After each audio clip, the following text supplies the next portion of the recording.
Hi guys, Matt with Four Corners River Sports here to talk to you guys about dry boxes and dry box sizing.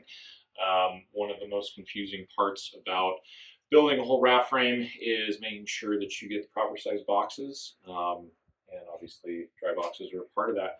So there's the obvious measurements that we need to take into consideration: length, width, depth. Obviously the length is going to be the distance in between the tubes on your raft.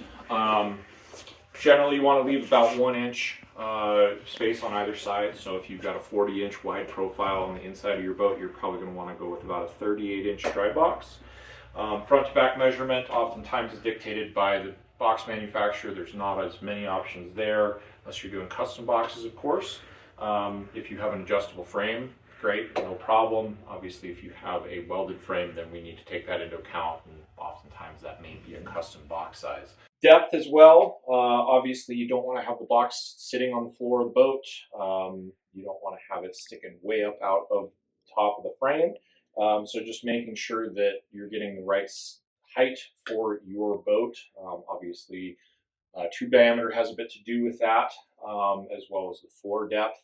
For example, NRS boats often have much shallower floor depths, unlike the Otter and E series. So sometimes on these shimmed boxes like this one, there may not be, or there may be too much space here for it to actually sit on these shims. So there's something that you need to take into account there. And again, maybe need to consider either a box without hanger tabs or doing a custom box. So one of the most confusing parts about box design and construction is if and when you're wanting to put a flip seat or captain's chair over top of it, especially if your captain's seat or open weld bracket like this one goes from one crossbar to the other. If you're using, let's say, the NRS flip seat system, that's a whole different set of rules there, but generally most flip seats are going to be like this one that mounts a tractor seat on top of it, like such, or a mesh captain seat, something like that, where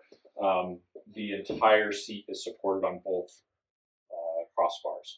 Now, the key to this system is that the flip seat itself needs about 3/4 of an inch either side of the box, front and back, in order to clear, so that when you rotate that seat down, it doesn't hit the edge of the box, and it functions properly. So in order to do that, box manufacturers have to add what we call a shim tab.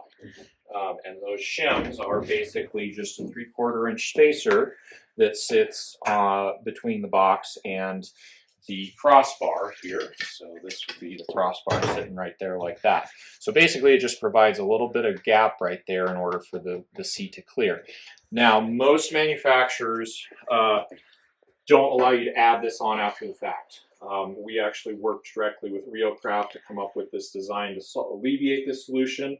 But if you're ordering, say, a Cambridge or a downriver equipment box, you have to order that box either shimmed or not shimmed, or take it to an aluminum shop and have it welded on after the fact, which is expensive, difficult, and can oftentimes warp the box. For example, here you can see the DRE one right there. That is welded on. If you're doing a flip seat, just make sure that you're buying your seat 1.5 inches wider than the profile of your box. So if this box is 16-inch, you would need to order a 17.5-inch flip seat or captain's chair in order to fit over top of that. And you can always go simple and just do a dry box seat pad. We really love the NSI dual density self-adhesive seat foam pads. They hold up great. They provide a lot of traction, which is great for when you're rocking and rolling on the boat. And they are super easy to apply. You just scratch the box up a little bit with a little bit of sandpaper, clean it off, peel and stick, and you're ready to go. If you have any questions or need any assistance with designing your frame, your box, raft, anything like that, don't hesitate to give us a call at Four Corners River Sports.